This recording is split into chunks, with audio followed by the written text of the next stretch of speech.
Over the course of a month, I sewed more than 500 tiny white pearls and sequins, one by one, onto my satin gown, and more onto my headpiece with a two-tiered veil. I had searched bridal shops in Manhattan and Long Island for my gown, but none cost less than $1,000. Then a friend told me about a place in Brooklyn that sold store samples. It was a huge showroom with hundreds of gowns lining the walls on tightly packed racks. After an hour of pulling down ho-hum dresses, my arms and shoulders were aching. I was about to give up, but then I found the one. It reminded me of a period costume from the late 18th century. It had an empire silhouette, a fitted bodice ending just below the bust, giving a high-waisted appearance. It had Juliet sleeves, long and tight, with a puff at the top. The back was sheer lace, with a line of 20 satin-covered buttons down the center. And the pièce de résistance was the cathedral train. The elongated back portion of the gown extending down to sweep onto the floor created a majestic look. I bought it for $100. All it needed were pearls and sequins to catch the light. There were also vows to be written. David and I had decided to surprise each other on the wedding day. I knew his vows would be poetic and memorable. After all, he was a writer. Perhaps he would come up with something like the ending of Ulysses, when Molly Bloom finishes her passionate soliloquy with, "Yes, I will. Yes, I will, yes." So each night after my sewing lessons, I sat in the bathtub with pen and notebook, planning.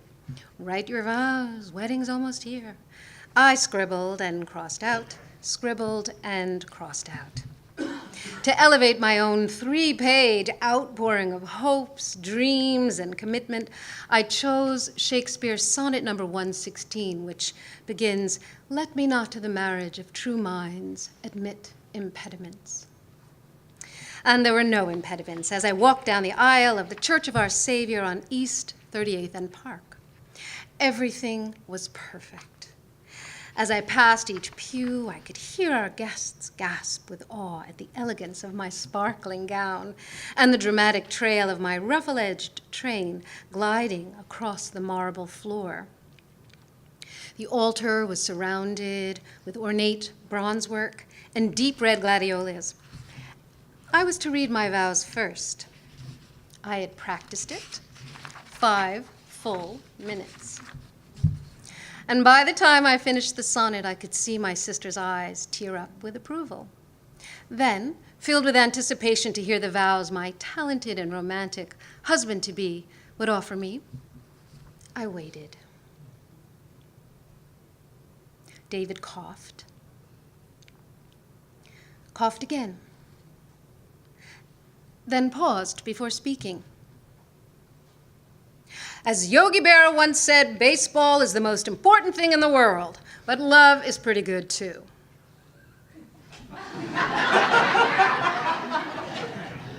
My cheeks flushed.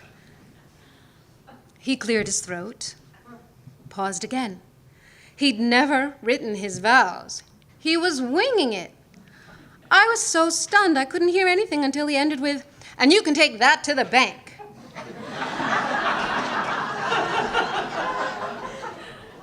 Done. 90 seconds. I wanted to bolt, but I was at the altar with 84 pairs of eyes staring at me and my 500 tiny white pearls and sequins. My feet would not move. Holding me to my promise was the weight of my gown's 20-foot train.